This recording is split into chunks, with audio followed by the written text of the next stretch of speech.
दोस्तों, गुरुकुल में आज विद्यार्थियों का सैलाब उमड़ा हुआ था क्योंकि परीक्षा का परिणाम घोषित होने वाला था। बहुत सारे छात्र प्रसन्न थे, लेकिन वहीं कुछ छात्र ऐसे भी थे जो मुंह लटकाए हुए थे। छात्रों को मालूम था कि अगर वो उत्तीर्ण हो जाते हैं, पास हो जाते हैं, तो उन्हें अगली कक्षा में प्रवेश मिलना तय था। परंतु अगर वो फेल हो जाते हैं तो उन छात्रों को न केवल गुरुकुल ही छोड़कर जाना पड़ता था, बल्कि आचार्य की खरी खोटी भी सुननी होती थी। मूर्ख, तू फिर अनुत्तीर्ण हो गया। तुझे मैंने समय रहते ही समझाया था ना कि यदि इस बार उत्तीर्ण नहीं हुआ तो गुरुकुल से बाहर निकाल दिया जाएगा। एक आचार्य किसी विद्यार्थी को इस तरह डांट रहे थे और वो बेचारा चुपचाप सुन रहा था। डरते डरते उसने गुरुकुल के प्रधानाचार्य से निवेदन किया कि आचार्य देव, मैंने अपनी तरफ से तो पूरा प्रयास किया था, लेकिन मेरी स्मरण शक्ति इतनी अच्छी नहीं है। मैं चीजों को याद नहीं रख पाता, उसे थोड़ी देर बाद ही भूल जाता हूँ। तो कृपया मुझे एक अवसर और प्रदान करने की कृपा करें। प्रधानाचार्य ने कहा कि यदि तुझे कुछ स्मरण ही नहीं रहता तो फिर तू कैसे उत्तीर्ण हो पाएगा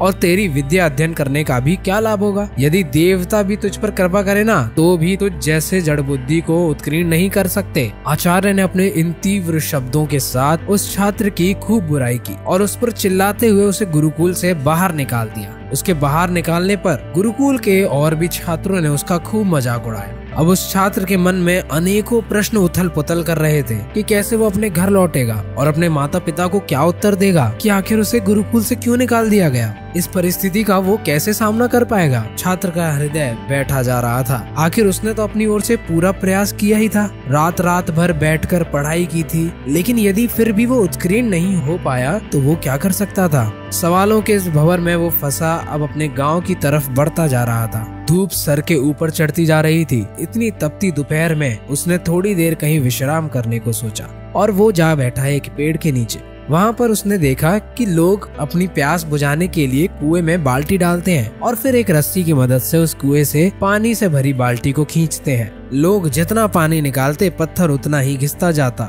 वो छात्र चुपचाप बैठा ये सब देख रहा था। अचानक ही उसके मन में एक विचार आया। वो सोचने लगा, यदि केवल जूट की बनी एक रस्सी से इतना कठोर पत्थर घिस सकता है, तो यदि मैं परिश्रम करूं तो क्या मैं सफल नहीं हो सकता। आखिर दिमाग ही तो है, पत्थर से ज्यादा कठोर थोड़ी होगा। तो उस छात्र ने अपने मन में आशा की नई जोत जगाई। वो उठ खड़ा हुआ और तुरंत ही उसने ये निश्चय किया कि वो वापस गुरुकुल लौट जाएगा और इस बार वो अच्छे से मन लगाकर पढ़ेगा। वो घर के पास तो आ गया था, लेकिन घर न जाकर वो वापस गुरुकुल लौट गया। उसके साथियों ने जब उसे देखा तो वो आश्चर्यचकित रह गए। उस छात्र ने अपनी बात आचार्य को बताई। उसकी बात सुनकर आचार्य ने पहले तो उसे बड़ी जोर से झटका, उसकी बहुत बुराई की, पर फिर उसके बहुत विनती और प्रार्थना करने पर आचार्य ने उसे गुरुकुल में दोबारा प्रवेश दे दिया। लेकिन इस बार उस छात्र ने अध्ययन में रात दिन एक कर दिया और जब परीक्षा का परिणाम आया तो संपूर्ण गुरुकुल स्तब्ध था। छात्र न केवल उत्तीर्ण हुआ था, बल्कि उसने